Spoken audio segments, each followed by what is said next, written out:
Alright, day 4. Welcome back to part 2. Today, we're off to Maokong Gondola. We're at Taipei Zoo Station right now. Dito yung starting point ng gondola ride namin.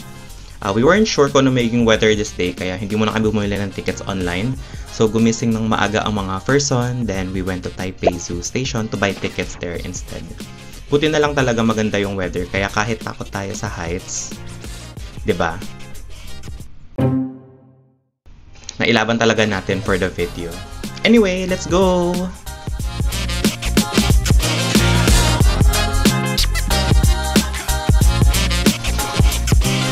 Alright, we're here!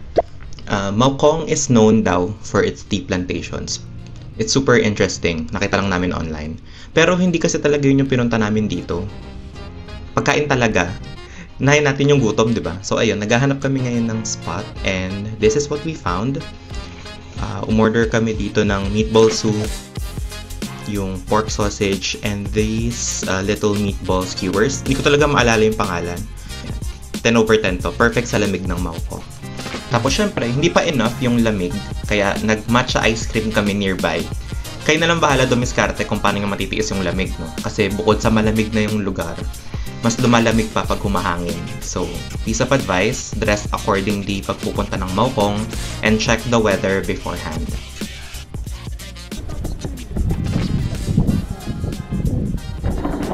Ano yung weather? 15 degrees sa Wenshand. Kita mo yung phone mo. Yeah. Phoenix. Muntik pa siya maging kwento. Naalala nyo guys, yung may nakurap akong mga videos previously. Ito na yung nagresulta nun. Ayan, nabudol na po tayo for a camera upgrade. Napunta kami dun sa mall near Taipei 101 and bought a DJI Osmo Pocket 3. Dito kami bumili sa Q-Space. And ayun, let's see how it goes.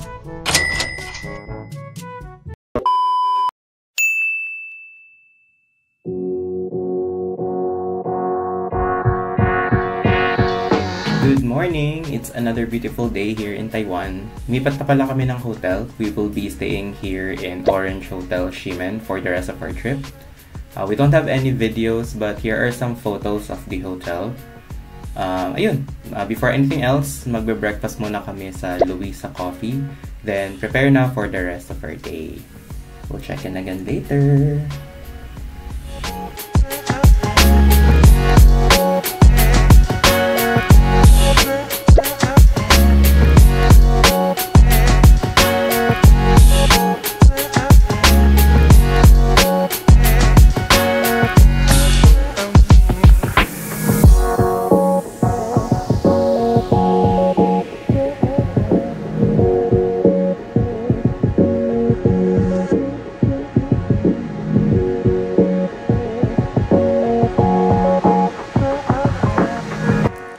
Hello guys, good morning. Oh, sorry. Hindi pala. It's good afternoon na. Dito kami ngayon sa platform 4A sa Taipei Main Station. We're headed to Ruifang kasi pupunta kami ng Shifen Waterfalls. Then afterwards, we'll go to Jufen Old Street. This is a DIY trip, so first time namin parehas ni Jello. Jello, say hi to yourself. Hi to myself. Good job. Yun, so DIY trip to. We both don't know what we're doing, but we're basing off everything from research. So yun na lang siguro yung magandang advice na maprovide namin is before you do any DIY tours, make sure to do your research. Watch vlogs kasi marami kami napulot na information by watching vlogs alone. Kaya medyo confident kami na makarating kami na Shifen Waterfalls on time. So yeah, mag-check-in na lang kami ulit kapag nasa Ruifang Station na kami. Thank you so much! Bye!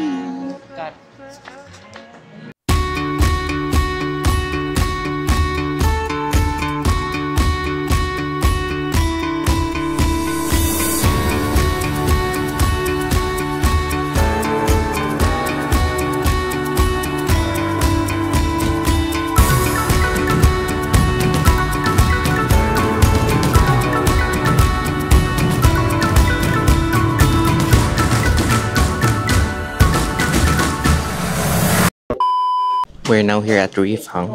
We're having late lunch. Dito kami sa parang restaurant. Tapos mukha siyang bahay. Wait, I'll show you. Yan yung inside niya. And this is what we got. Share ko lang. Hindi namin sure kung paano kami napunta sa ganitong order. Pero I think she just gave this to us kasi ito yung bestseller. The store owner doesn't speak English at all. So it's quite the experience. It's okay, marami pa rin naman. It's good for sharing. Yan, kain muna kami. Okay, story time muna. At this point, hindi na talaga kami nag-expect na aabot pa kami sa Shifen Waterfalls. Kasi alam namin na hanggang 5 PM lang yun. So, next time, magkuklok tour na talaga kami. Anyway, pagbaba namin sa Shifen Old Street, Bugsh, ayan, lanterns agad ang sumalubong sa amin. Ang ganda talaga nilang panoorin sa gabi. Kitang-kita mo silang lumilipad para silang mga mini hot air balloons ng mga wishes ng people. Ganun. Hindi na kami nagpalipad ng lanterns. Maybe next time, pagbalik namin ng Taiwan, Pero ang dami pa rin nagpapalipad kahit late na, kaya ang saya pa rin manood. Pero ayun, bago umalis, syempre, may merienda muna tayo. Nakita kami nitong famous na peanut ice cream roll. And guys, must try to. As in, nandun talaga yung essence ng peanut. Essence! After that, sumakay ulit kami ng train pabalik sa Ruifang. Then from there, we took a cab papuntang Shifen Old Street naman. Super late na nung dumating kami, kaya kinakabahan na kami if may open stalls pa. Thank God meron pa. Kaya guys, learn from our experience. Either start the day early if you want to do a DIY trip, or mag-cloak tour na lang para sure. And since late na, hindi na rin super crowded, kaya mas chill yung paglalakad at picture taking. Before anything else, we got brown sugar milk tea sa Xingputang, of course. And then, nag-take out kami ng food from this stall. We got the deep-fried cuttlefish at hindi din nagpakabugang serving. Dami! Good to share!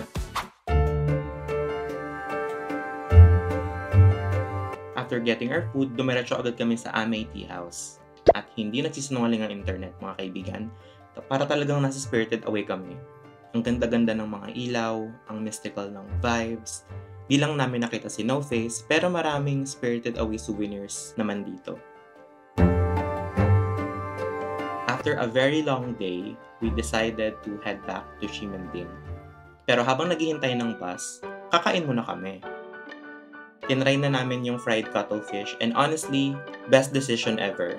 It's crispy, super juicy, at ang perfect niyang ending sa isang buong araw na paglalakad. And that's it for day 5.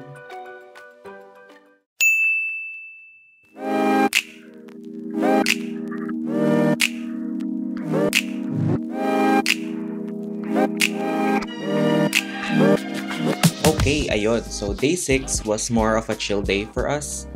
First stop namin today ay Red House. Ang cool ng Red House, guys, para siyang historical landmark turned artsy marketplace. Ang daming local products and crafts inside, pati na din mga Taiwan-themed souvenirs. We didn't spend a lot of time sa Red House, so pumunta na lang kami ng Carrefour. Pero habang naglalakad, may nakita ulit kami na themed 7-Eleven. Super cute din dito. At syempre, nakaspot na naman tayo ng blind box. So, di na namin natiis. Bumili na lang din kami ng isa.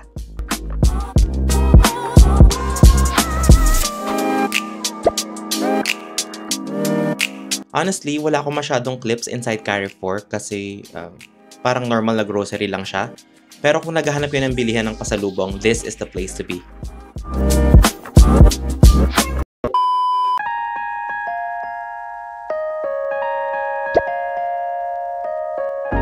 After pasalubong shopping, gutom na kami. So, we had sushi inside Carrefour.